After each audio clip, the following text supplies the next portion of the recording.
Welcome into the Daily Deep Cut brought to you by the Beat Sessions. I'm your host, Mitchell Weary. Very excited to be doing this, to get this project off the ground. Something I've been wanting to do for a little bit as far as channel development, number of ideas, trying to bring them to life. This is one of them. I love the nature of the live episodes. They feel a little more conversational, slightly more informal. And I think that, having that element and being able to come at you guys Monday through Friday on a daily basis during the week is just another exciting feature of this channel. This show is going to be a members-only show for, I'd say, for the first 2 weeks. I'm going to lead this thing off, keep it open to the public, and then I want to make this members only. I want to make this a special little perk to all of you who show me the love and who have been supportive of the channel. 99 cents a month for a membership. So not asking a whole lot for that, but it certainly helps as far as helping me with production, just improving the quality of the content and everything. So if you decide to jump aboard on that, I truly do appreciate you. Appreciate all of you guys anyway for tuning in and checking things out. The Daily Deep Cut is a show that obviously is going to focus on a deep cut, but I think the fun element that I'm adding to it is that every week we will have a theme. And so leading things off, 90s alternative music. It just seems right to go here. I am a 90s kid. It's a period of music that, aside from being there in the heat of the moment, just find a lot of that stuff to be very influential as far as my own personal life, and also the newer bands that I've discovered that I listen to. There's so many good bands that were doing their thing at that time that changed the trajectory of alternative rock music, of just rock and roll music in general, not just alternative rock, but I think that it's a special time and place, a special period for music, and it deserves to be celebrated. And so here we are. I was getting a bit of a hard time from one of my friends about who we're leading things off with this week. She's like, don't tell me you're going to start with the Smashing Pumpkins. Of course we're going to start with Smashing Pumpkins. And we're going to start with a little track entitled, I'm going to pull this image up here. Look how baby-faced they are. They look so cute. We're going to talk about Through the Eyes of Ruby. Now, if you're not familiar with this song, it is on the second disc, Twilight to Starlight, on Melancholy and the Infinite Sadness. Often considered to be the band's magnum opus. It is a beautiful record. It's a piece of art in and of itself. I mean, especially if you own a copy on vinyl, you pull out just the big old book. I mean, it's one thing to flip through all of that stuff in the CD package, but when you actually have the full vinyl package and you're able to see those images in a larger format, to see the detail of everything that went into the collages that were built. I know that there's the copy that I have. It's one of the newer 4-disc collections that's come out, but I mean, there's an amazing book in there. Talks about stories of all the songs that Billy's written, and it's just cool to have that perspective from him at a time that we know is really fascinating for the band. They come off the success of Siamese Dream and make a very interesting change as far as production and mixing. I think it's a phenomenal move. Butch Vig, wonderful to work with for these guys, and Siamese Dream wouldn't be what it is without him. But I think bringing aboard Flood and Alan Moulder really helped this band realize what they wanted to do with this project and to begin to take their music in a different direction. I think that's my favorite thing about this record.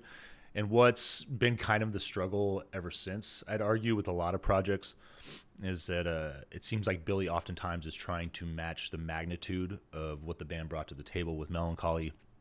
I don't know if that's necessarily the right way to go about album creation. I applaud him for his efforts and for trying to go big as often as he does. It's not an easy thing to do, to put together massive projects like this that try to have some thematic continuity, that try to pull all of that together. And a lot of people argue that Melancholy, even with its concept, is still pretty loose, and I agree with that to a certain extent. I think that this album, what it displays is the disjointed, frustrated sorrow and angst that we feel in youth. I feel that that's what is at the heart of this record, and what's at the heart of a song like Through the Eyes of Ruby.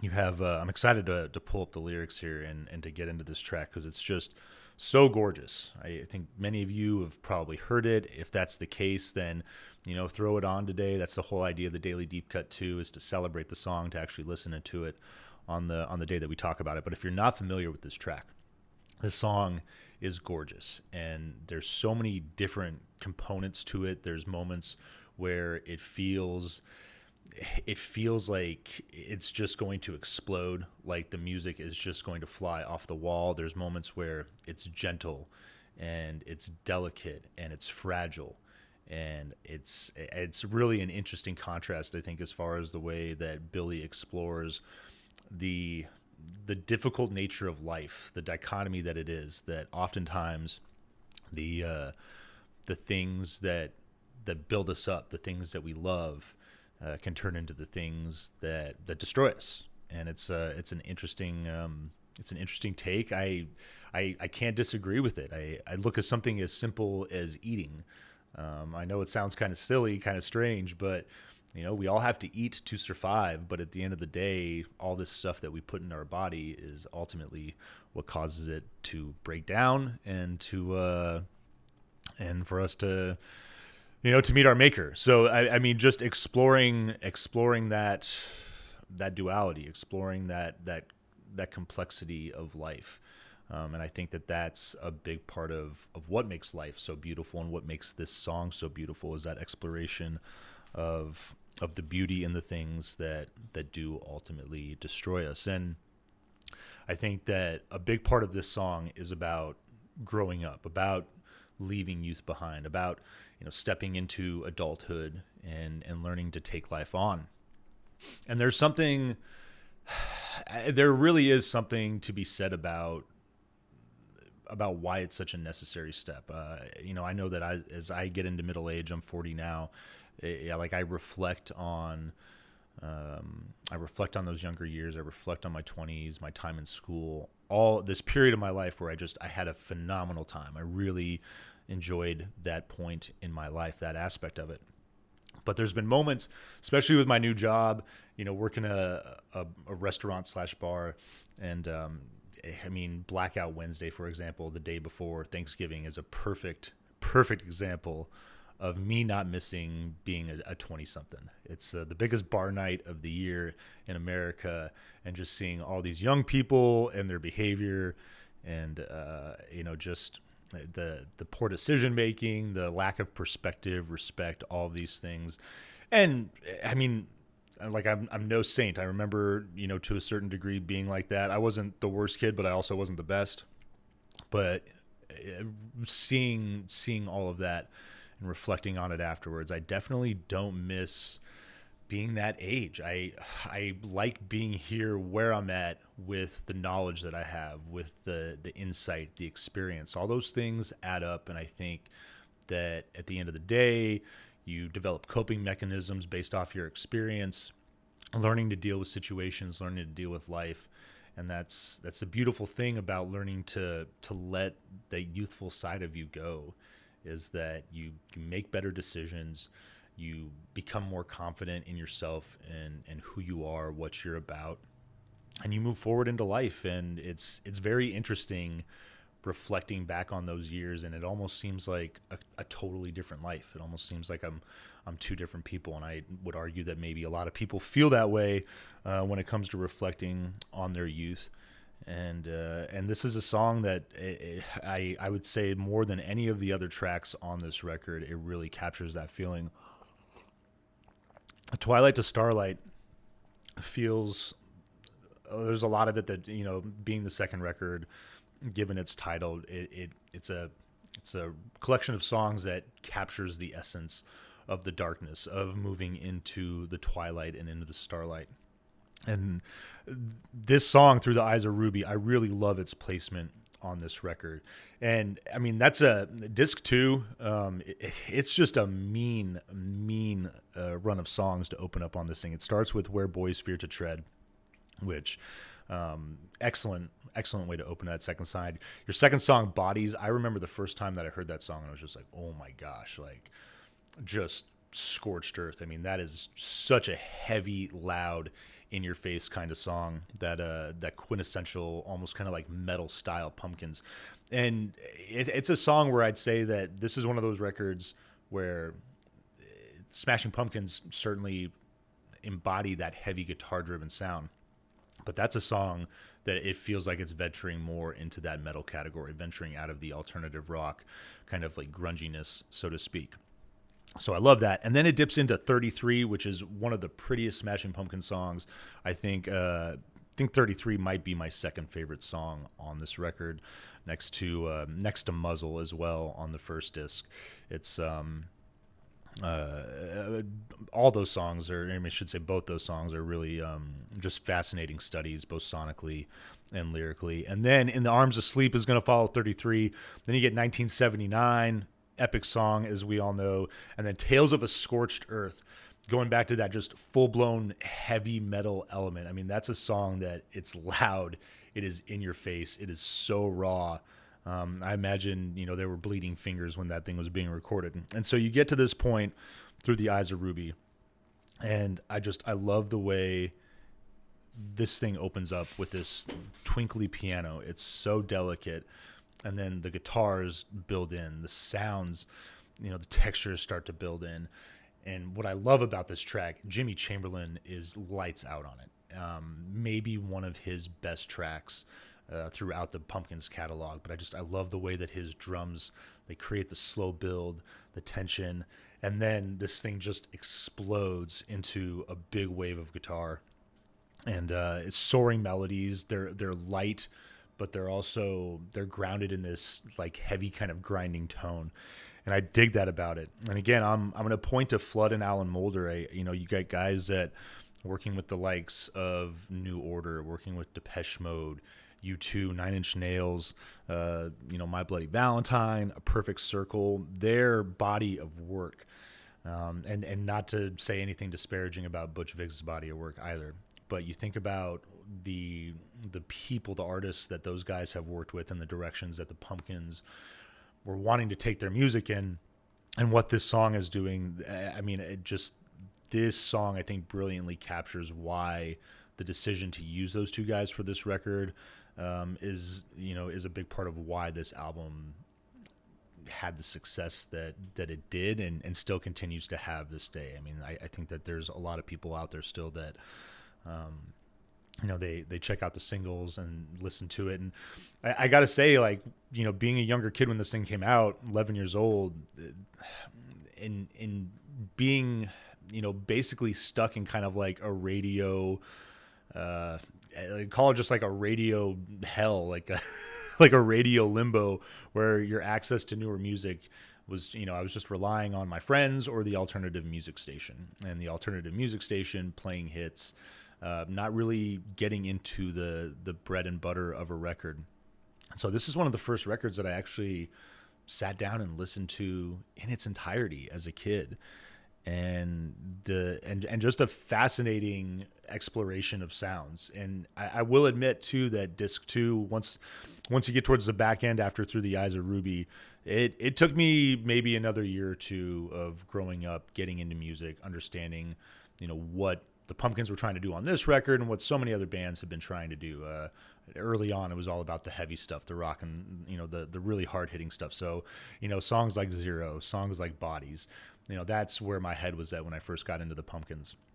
But Through the Eyes of Ruby, I think, captures a perfect blend of those heavy sounds with some of these lighter tracks like We Only Come Out at Night. Lily, My One and Only, is just such a beautiful, delicate little track. And so Through the Eyes of Ruby, talking about that big intro, the way that it builds up the mood, and really excited to talk about the lyrics on this thing too, because he opens up and he says, "Wrap me up in always and drag me in with maybes. Your innocence is treasure, your innocence is death, your innocence is all I have."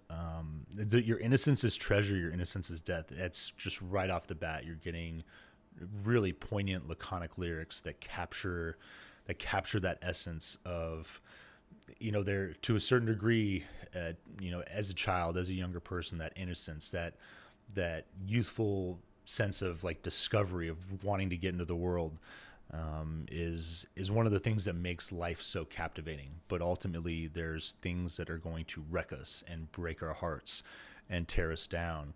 And that innocence, in a lot of ways, eventually does lead to the death of our youthful soul. It's a big part of what causes us to change, to grow, that experience, the way that we see the world in oftentimes some of the brutal ways that it plays out. And that's not to say that life isn't beautiful, but at times it can be rough. It can be difficult. There can be things that are difficult to make sense of, circumstances that are tough to wrap your head around. And so this opening is just a marvelous way to really set the mood, get us into this space to deal with what's about to come at us thematically. Breathing underwater and living under glass, and if you spin your love around the secrets of your dreams, you may find your love is gone, and it's not quite what it seems. It's a marvelous set of lines there: to appear, to disappear, beneath all your darkest fears. I think that just a really nice reflection on how oftentimes we can be our own worst enemies. We can have just the perfect thing in front of us. It came up in conversation the other day, but I was thinking about the first girlfriend that I ever had, and how I shouldn't say kind of, like, I really screwed that one up. I think about this line a lot. I think about spinning her around, and the dreams that I had for my life, and these certain ambitions and goals that I had, and how basically I didn't open up to her about those things. I didn't communicate my desires, my wishes. It kind of just gave her the runaround on that. And at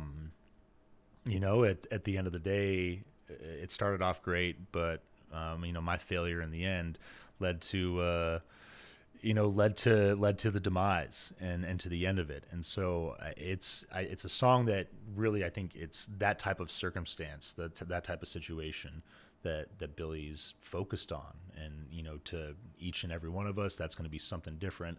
But for me, that's just like that, those lyrics, when I hear them, or when I think about her on the off chance, it's like it all seems to come together from time to time. It's very interesting how this two just always seem to connect.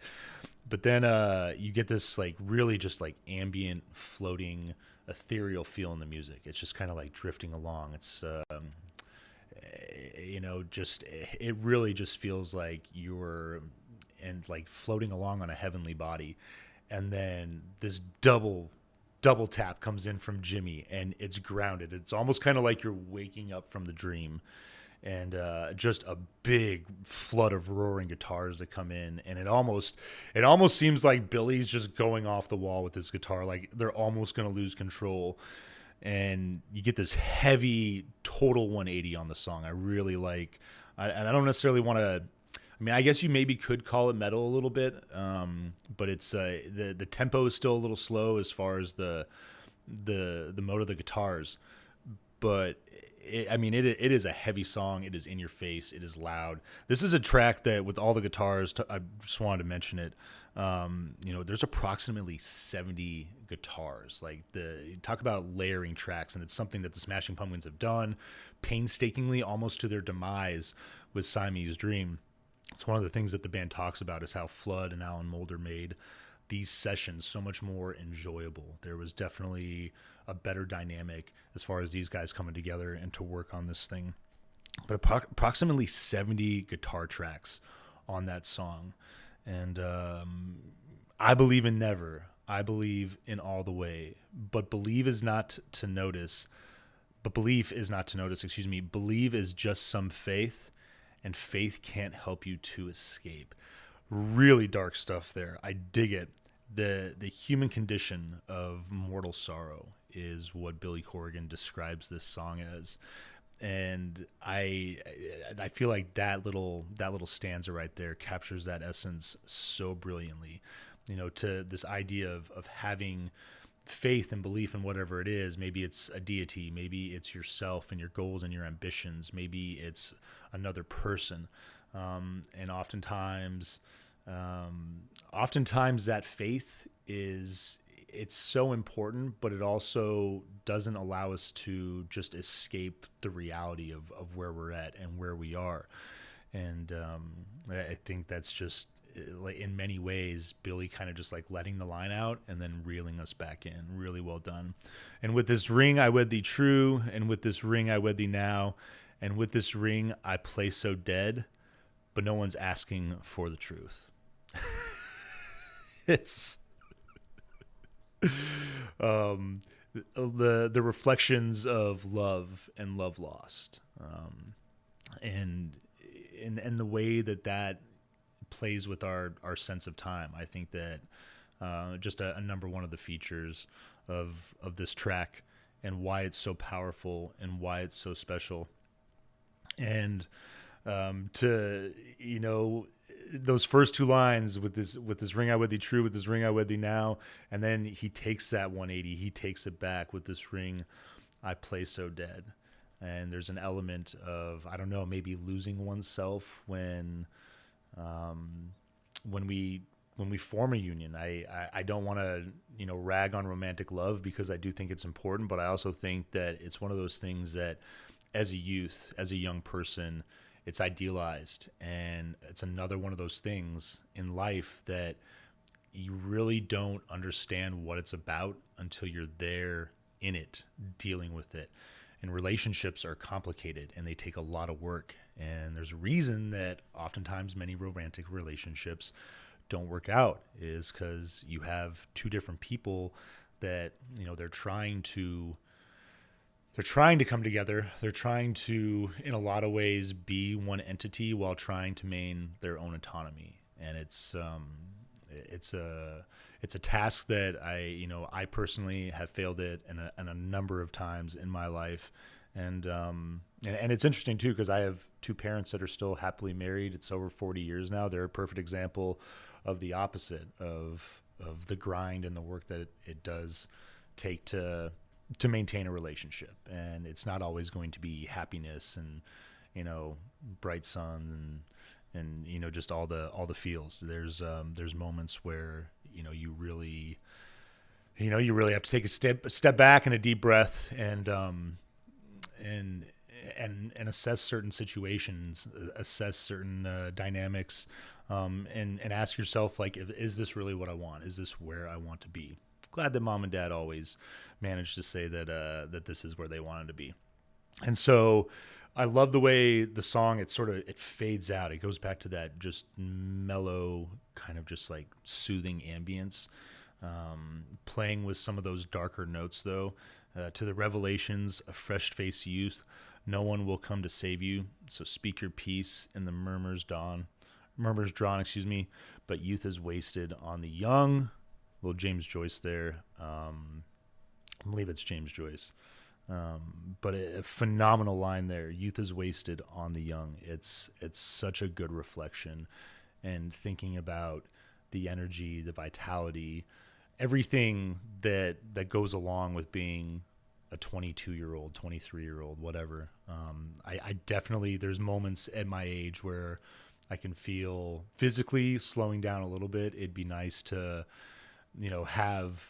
have the body that I did when I was that age, but also the just the refreshing youthful spirit, that sense of innocence, that idea of the world is at your fingertips and you can do anything you want.